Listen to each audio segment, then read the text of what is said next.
Hello, Daf Kuvav Amud Aleph, 8 lines from the top. Gufa. We're focusing on what we said earlier with Rav. Sounded a little strange, so now we're gonna go over it and discuss it in detail. Amar Rav Hun Amar Rav. We said the name Rav earlier, we just mentioned. Someone told somebody else that you have some of my money by you. You have my $100. The guy says, I don't have anything. He swears he doesn't have it. He's patur from paying. The owner shall accept it and he shall not pay. Once he says that once he swears, you're patur, even if edim come afterward and say that he lied. Very strange sounding. If edim proving that he swore falsely, he should be chayav. Marava. Mr. Rav is talking about a milva, because a milva is used as a loan, and loans are meant to be spent. So when someone told him, "Hey, you have my $100," he could say and swear, "No, I don't have your $100. I owe you $100." So he swears false. He doesn't have his $100 because once you take the $100 from him, you're not have to pay back that same $100 bill. On the contrary, you're expected to use it. You can pay back any $100 bill. About the pikadon, but regarding the deposit, it still belongs to the original guy, and therefore, because according to Rav, he would hold that by a deposit, when you're watching something for somebody, you would be chayav to pay even after edim come, especially because the pasuk is referring to pikadon over there.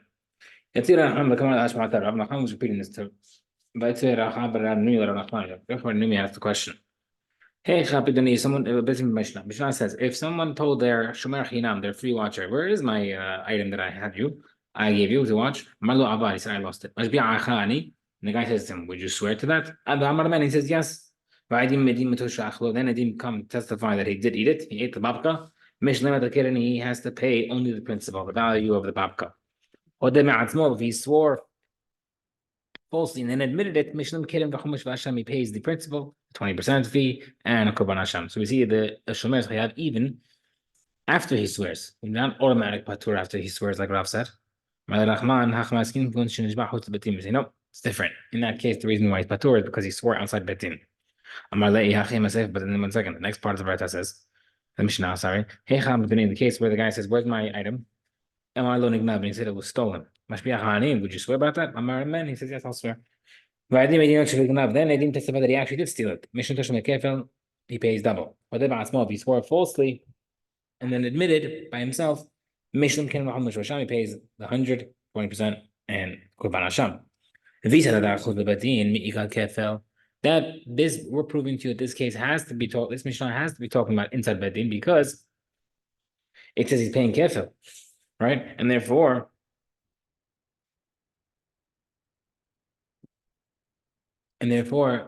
a kefil can only be done inside Bedin. So how can you say the Mishnah is talking about outside Bedin? Malay tells them, technically I can answer you. The first case is outside, the second case is inside Bedin. Mihu, however, I'm doing you a favor. I don't want to answer with a dohak, a forced answer. Rather, a new explanation. Both cases are in Betin. No question. Kan bekafas. In the first case, we're talking about where the guy jumped up and made the shivua before the Betin forced him to. Kan shlokapas, in the second case, he did not. Let's see, 1 second. I know you don't hold like Rav, so why are you defending him? How come you're dying on the hill that Rav's dying on? Why are you going crazy for his pshat? You don't hold like him. I told him, I'm explaining his opinion. That this is how Rav explains the Mishnah. But 1 second, how can you disagree with Rav? Rav brought a pasuk. I'm ready to say no. This that pasuk that I was talking about, we learned something else from it. What do we learn from this pasuk that Rav used? We learn something else. This pasuk teaches us that the Torah makes a person have to swear only if he's only the person who's trying to make himself patur swears. Meaning, if 2 people, one person is trying to make the other guy hayav, and one of them has to swear, the guy who is trying to make himself patur swears. The guy who's trying to make the other guy hayav does not swear. Right? Oh, I swear you owe me. We don't do that. Okay. Another question to Rav. If the guy swore 5 times for the same item, whether or not you're in front of betin, and then he denied it. He's chayav an extra 20% and the korban hasham for each one, for each denial. Rav Shimon, my time was the reason because each time he denied it, he could have admitted, and therefore each denial is another penalty. Now you can't tell me in that case that's the case like we answered before that's where the guy jumped up before he was told because his they told him to swear. Who's within log once you can't tell me it happened outside Betin, that's why it's different. If everything's we already mentioned it since Betin. So who motiva who meferekla? Rav Hamnuna asked it, and now he's answering it. List adin tani. Talking about two separate cases. Hishbi alav chutz betin. If he had forced him outside betin, betin kafatz, and outside and inside betin he jumped up without. He outside betin he took the shivua, and inside betin the guy jumped up and made him do it. So the Gemara says, another question. If the Shomer Chinam who's watching the item said that it was stolen from him, then he swore, then he admitted. And the Edim came. If he admitted before the Edim came, he pays the 120 and the Korban Hasham. But if he admitted after the Edim came, he pays the double 2 times amount for swearing falsely and the Korban Hasham, which obviously includes the original 100%. You can't tell me that it happened outside Betin or where the guy jumped up and did it because we mentioned kefa is a legitimate inside Betin process. It has to be done by the Betin in Betin. Now, how would that make sense that he admitted to the item and then Aydin testified against him that he swore falsely? He has to pay. So Rav, who held that you're patur if you swear falsely, once you swear, why would be chayav in this case? So Allah has to re-explain Rav. Kol hodeh, whoever admits that he swore falsely, loshna to'en tanat ganav. He doesn't make avad. Doesn't make a difference whether he's claimed that it was lost. Loshna to'en tanat ganav does not make a difference. He claims that it was stolen. Lo amar Rav. Rav did not say he's patur from that. Because the pasuk in the Torah specifically mentions where the guy confessed that he lied. The They has to pay 100%, 20% fee, and a korban hasham. And also in the case where the guy claimed that it was stolen, and then Edim testified that he himself stole it, Rav did not say it's patur. Because Torah says you have to pay explicitly your chayav kefa. Kika Amar, when did Rav say that you're patur from payment? He says it was lost and he swore falsely. He didn't admit, and then Edim testified. So in that case, Rav explained the pasuk. The owner accepted the chivuah, and then he shall not pay, even if Edim come. Okay. Azar Rav Gamda, I'm not smart to the committee of Rashi. Rav Gamda went to Rav and he told him the halacha. Amar le, Rashi told him, Hashte Umar Rav Hamnuna Talmid de Rav. Rav Hamnuna knows Rav's Talmid didn't like the way Rav explained it as Rava. He knew that Rav said this even when Rav Hoda, and Rav explained this even as a case where the guy admitted. Motiv Hoda, and we even brought a case from a question where the case where the guy admitted. And now you bringing me a case that the guy did not admit and telling me, oh no, it's where he swore, did not admit, and then Aydin came. But we just saw that Rav and his Talmid both explain it and say that it was a case where he admitted. Rather, he has to re-explain it. Rav Hamnuna was asking a question from the case where the guy swore 5 times. And then what happened? It makes sense if you want to explain the case where the guy swore falsely when Adim came. He's chayav. That's why he has a korban hasham, because for the swearing falsely, because on the other 4 he should have admitted. But if you tell me that if Edim come, then he'd be patur. Can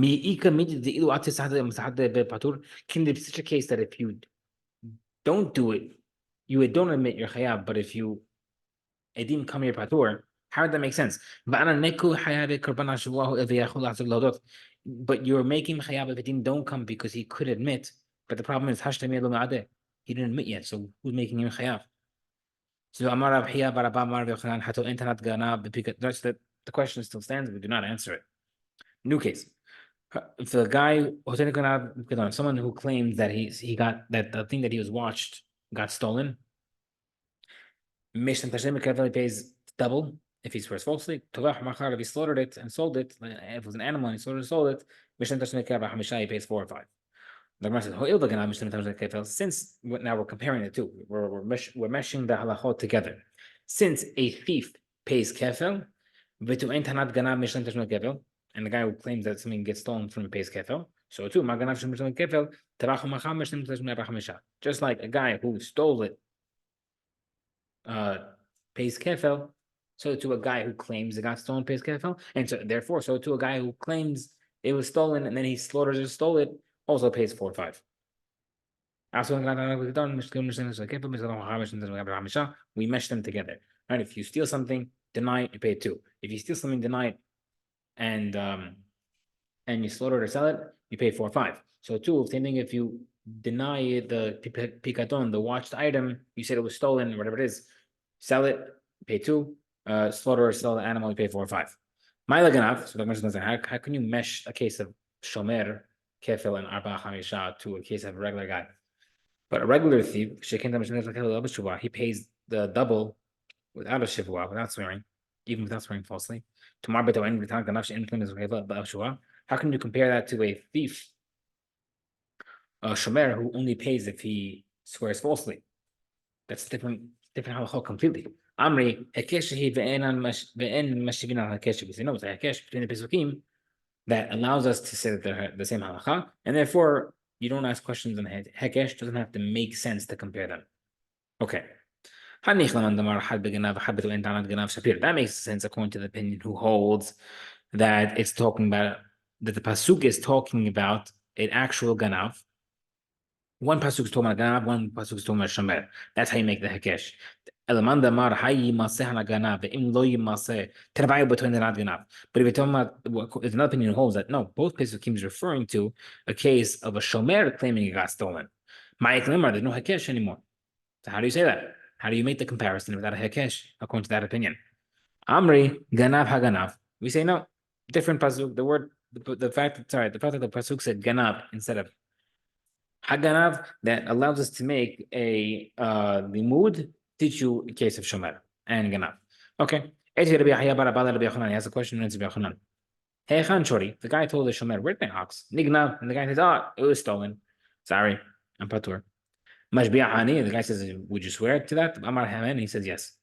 But then Edim come and say, no, I saw you roasting on a barbecue, you ate it yourself. He pays double. Now, what's the problem? We know that in order to eat an ox, you have to slaughter it. Why isn't it paying double? We know tavach umachar. If he slaughtered it or stole it, you pay 4 or 5. So if he ate it, he obviously slaughtered it, you pay 5. Why only 2? Why only kefil? We say no, not only is he stealing, he even ate it while it was in nivela. So he didn't slaughter it, therefore you pay double only, not 4 or 5. 1 second. So if you're going to answer that, you can answer a different answer.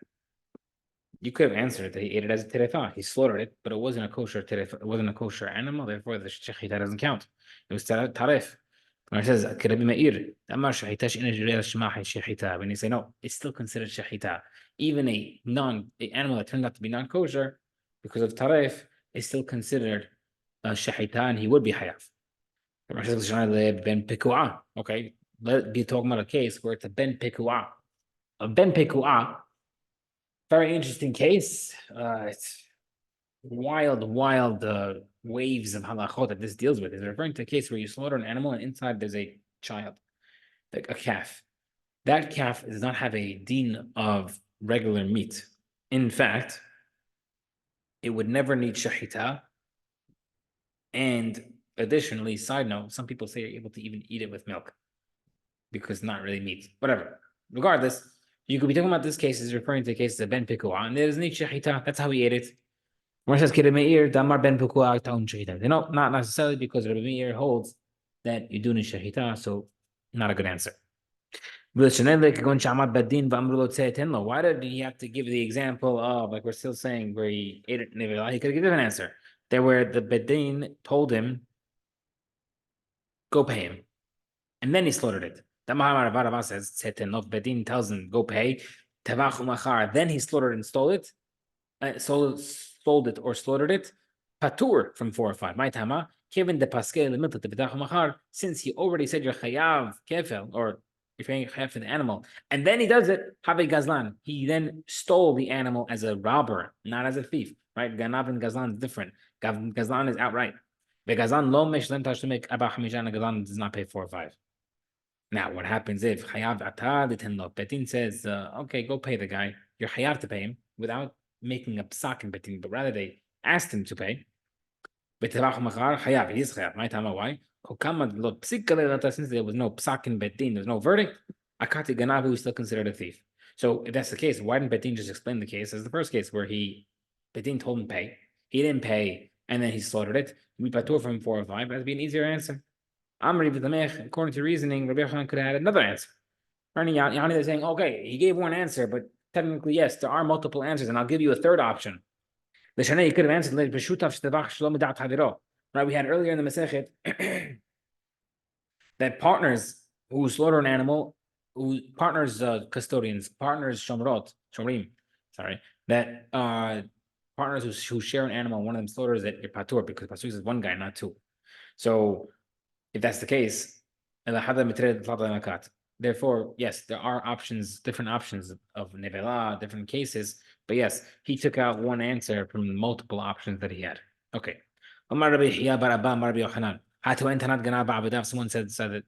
says that the item that was lost and he had found, he says, "Oh, sorry, I saw someone steal it." But meanwhile, he had it the whole time. Pays double. My time, why? Pasuk says, any item that says this is it, and it's lost, yechayav. Right? So it means all cases of lost items and stolen. Ki 10 ish. The pasuk says by a shomer chinam. The guy says, if a man shall give his friend money to watch, and netinat katan klum, it does not count. Meaning, if the pasuk says you shall give your friend money to watch, and you give it to a katan to watch, it does not count. I know that doesn't work when you gave the guy to watch it when he was a katan, he was a minor, and then he was sued as a minor. He says, "Oh, where's my money? Oh, I don't have it. I lost it." And he sues him while he's still a katan. But even how do I know that it's patur even when you gave it to when he was 12? Then he turned bar mitzvah. How do you know he's still patur? Right? Elohim will remain the judge. So we say, to the judges, they shall both come with their claims. They have to be the same person when they got it originally and when they brought it. And over here, they're not. When he got the money, he was a katan. Now he's an adult. That's the case, that the finder of a lost object is chayav to swear and be chayav if he claims that it got stolen, even if and then he obviously had himself, right? So if that's the case, to have if that's the case, if you give it to a minor, a katan, then it should be considered a lost object. And if that's the case, if it's a lost object, he could have made him swear, make him chayav for kefel. What's the problem? He said no. He didn't lose it when he was an adult. He wasn't just sued when he was an adult. He ate it while he was a child, and therefore he can't do anything. About kishu gadol mai. Okay, if that's the case, let's say the guy did have it the guy ate it when he turned 13 years old. He ate it as a bar mitzvah boy. Does he have to pay double if he found it? If he's found to swear falsely? If that's the case, the Braita shouldn't say that it makes a difference whether or not he's 12 years old at the time of giving and 12 years old at the time of suing, and 13 years old at the time of giving. He has to be bar mitzvah by both. Rather, there should be a whole different prerequisite. Litany, you should have said, they have to be the eating, the consumption of the item, and the suing, both at 13 years old. Not whether or not when he got it. It's true. It's true. We'll fix it. The suing and the eating have to both be while he's an adult. Rashi says, no. You can't even compare the case of a shomer while he's a katan to someone that lost something, right? We're not going to consider it an avedah. Why? Aveda ka'atya lekoach ben da'at. And Aveda comes from a person who is a mentally competent person. He has da'at. He's a shomer who's finds something, is referring to an adult. V'halo atya b'mikoach ben da'at. But over here, when it was given to him when he was a kid, he didn't get it when he was a competent person, and therefore it's not a good comparison. Baruch Amen.